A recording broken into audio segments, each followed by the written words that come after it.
Hi everyone, and welcome to the broadcast today. My name is Remy Krupinski, and I'm with my special guest, Drew Smith. And today we're going to be talking about the JA boys soccer team and hopefully their keys to getting into the playoffs. Now, Andrew, you are with the JA soccer team. How would you say your season is going so far? Not how I like it. You could just as coming from soccer for 12 years and just viewing a lot of scenarios. We're not in the best picture for playoffs, but we do have the chance if we win out our season here that playoffs can be coming our way. But we got a lot of work to do to get there, and once we do achieve that, then we're going to win state. Now, Andrew, what are some of the reasons why you may think that you're not in playoffs? Well, when we're looking at statistically, when we look at the competition that we had to play against, Colorado Academy was our very first game of the season, and they're ranked one of the best teams in the entire state. So when we'll look at it from a standpoint of we only played them to 2-0 and we controlled them, and especially since we were down players, it just was a lot of effects that didn't have any positive effects towards us, but to them. So we got a lot of work to do to pull off a playoff spot and to compete in such a great league. Yeah, I do agree with that. I feel like with your schedule, I feel like some of the key games that you guys should have won that you tied with were Kent, Denver, and Lutheran. Well, those during those games, I mean, when we look at the Kent game, that was as a team standpoint, that was probably one of our worst games of the season. Honestly, we weren't. If we're looking at it statistically, we just statistically got outbeaten. The passing rate was 90% accuracy to Kent Denver, and we had a 64% accuracy rate on passes, and we did not control possession. It was 64-36, which just isn't. It's not good enough to beat a team like Kent. And as I see it, is we could have won every single game we played this year. Lutheran was so winnable. It was a winnable game all around when you look at how we played compared to how they were. We were definitely the more skilled, better team. We had a better strategy going into the game, and we had the momentum when we went up 3-2 with 12 minutes left. But we have to overcome how we resulted in playing, and we have to come out today and beat Stargate and win out against Faith and Bishop Matchbuff. Yeah, I feel like Faith Christian is going to be a very hard opponent because in order for you guys to get in the playoffs this season, if I'm correct, you guys have to win out every single game. Is that correct? Statistically, yes. I mean, maybe you can pull off some scenario if we tie or lose to Faith, but I'm not going to put on scenarios. I think Faith is a winnable team. As we saw earlier in the season, CA beat them 10-2, and they broke down. And I really could tell that they do have weak spots as well as every team does, and we just got to expose their central midfield and their defense, as they have one really key striker. That's the only concern that we have so far. I really don't see any major things that I got to worry about when it comes to Faith. We just got to worry about Stargate and Bishop and the wins there, and then we can gamble with Faith. But I honestly feel like we're the better team when it comes to Faith. Well, wouldn't you have to worry about Faith's top scorer then because he is leading their team in scoring?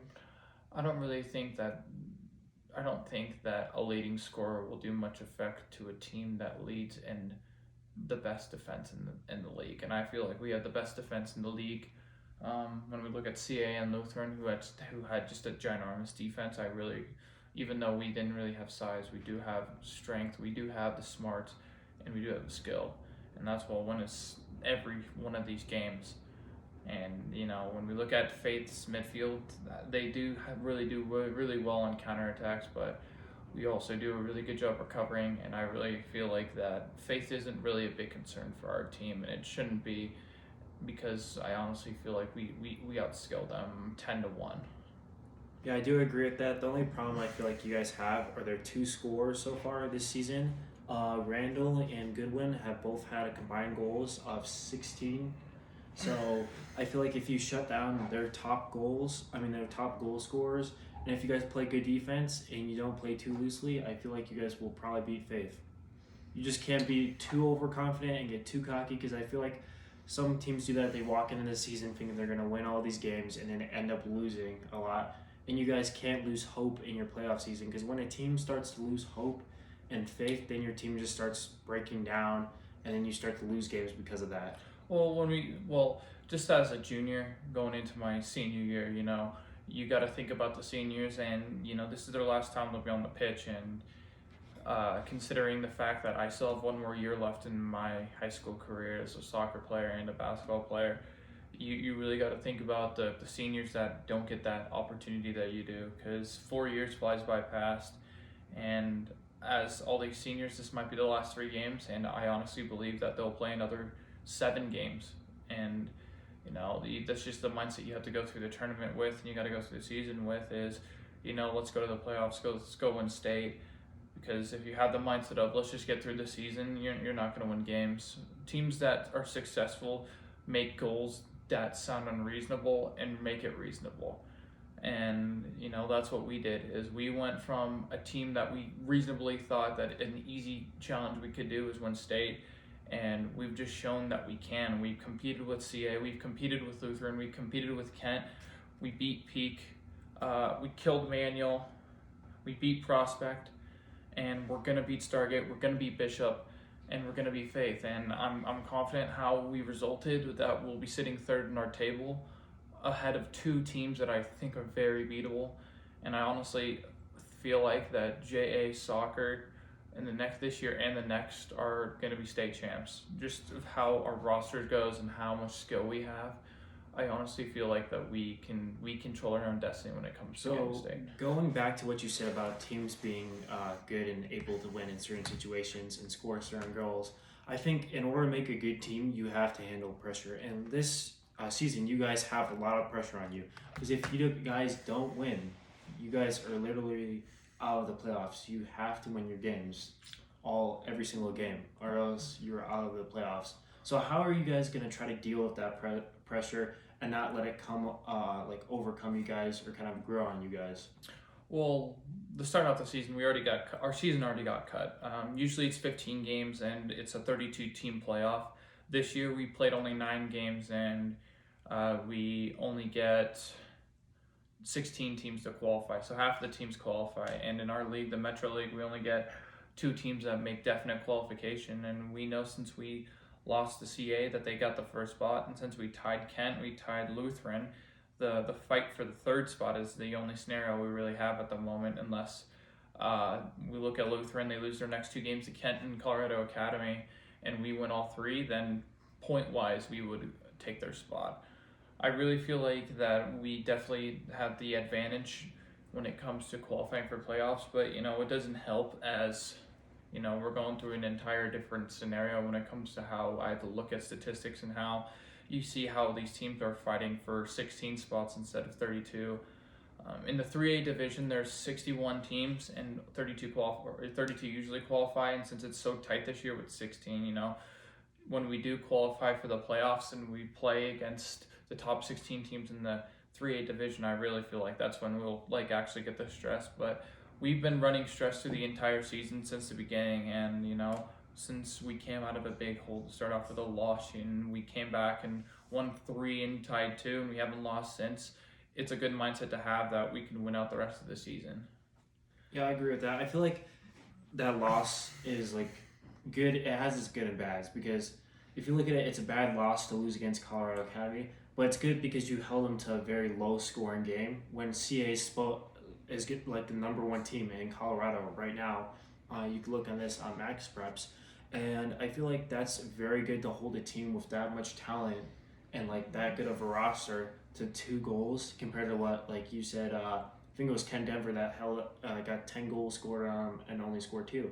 And I feel like when you play those big opponents, for example, you played Lutheran's a pretty good team, Ken Denver's a pretty good team, and you tie with them, I feel like it's good that you didn't get blown out compared to other teams, because if you look at other teams like Stargate, Prospect, Manual, they're not really that good teams. So you don't really have a lot of competition or competitiveness. And I feel like some teams, when they're playing these teams, they're thinking their whole season's going to be that, and they're not going to have any competition. And some of those teams hardly face any competition, and when they face actual competition, they will lose games because they've never faced any competition. Well, when we're just looking at like how we're ranking teams, and it's a whole new system that every team in our division's new to.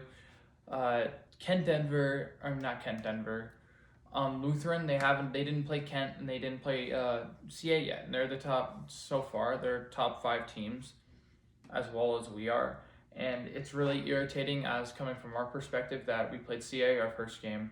We were supposed to play a Skyview team, and we were supposed to play a Manual team really early in the season to get us started. In those games, the Manual game got delayed. You had 2 games that you were supposed to play, and they got delayed because of reffing, correct? One of them was. The other one was to weather. And, that would have helped our team out if we played Skyview, and then we would have played Manual our first 2, so we could adjust to a very good CA team. And we would have some players back that were out with injury, out with COVID. And, that would have helped us with our cause when it came to playing CA. We were missing our center attacking mid that game. We were also missing one of our best center backs, and we were missing one of our center defensive mids.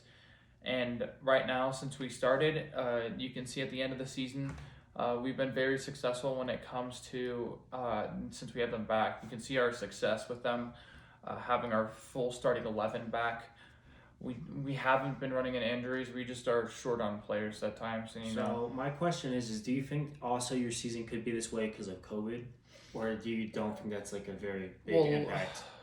Well, usually I think it is an impact. I mean, not for like the players, but for like coaches and like strategy. When we look at how our season's supposed to be 15 games and we're playing 5 non-conference and then 10 conference games, it's just different because you get the full experience of playing like a 8-week season, 2 games a week on average. And then you have playoffs at the end of the season. That's when things get really turned up, and you're literally on your feet to watch games. But like during this season, it just cut off because a lot of people can't go to games. You can watch them online, and you can't get the crowd as well in the games. That was a big effect my first 2 years, is seeing ginormous crowd stands, and then you score a goal or you win a game, and you're so happy that you can celebrate the win with fans. I agree with that. I think also COVID has an effect on trading too, because if you look at it last year, I know a couple of J sports have gotten postponed because of COVID, and also it impacts your training because I remember last year with the lockdowns and stuff, you didn't have a lot to do. There's limited stuff you could do. So I think it impacts training, but I don't think it's like a full-scale impact. I feel like it might be for some. If you look at it, some people may not want to play because of the COVID rules and regulations, or they just don't want to play entirely, so your roster could be infected by that. But overall, I think you guys have a very good shot of getting into playoffs. You just have to keep your hopes up, and you cannot tie basically at all, or you're not getting into playoffs. You're in a must-win situation, and Faith is going to be a very hard opponent because you guys have had some very close games in the past, and I feel like it's going to be a very challenging, it's going to be a good rivalry game, and hopefully you guys can win that game. I don't see a team as a challenge ever. I see a team as an opportunity to grow, especially since I've played against these teams 3 times, and I've seen the growth of all 9 teams in our conference and all 10 of our teams in the conference. I've seen it grow in all of them. You can see the pattern that like Stargate and Prospect and Bishop were always at the bottom, same as Manual. They would have some on players, and then they would have some off players. You look at Kent and Peak, those were always games that were up in the air, same as Faith. And then CA was always our goal, just to crush because we hated them. But our last 3 games, I don't see it as a competition, more as an opportunity to go somewhere that we've wanted to go, and we goaled out for years since my freshman year. We knew since my junior year would probably be one of the best years I'd play, and we have it. Yeah. We have the players to win state. We have the players to win all 3 games. I have no reason to see that we lose these games. I have no reason to see that we tie them. I see that we have the skill to win out this season and, go to state, hold up a state title for the first time in men's soccer at JA. Well, Andrew, it's been a pleasure having you on my show, and hopefully you do good in playoffs, and hopefully you get into playoffs. Thank you for having me. No problem. Thanks for watching, guys.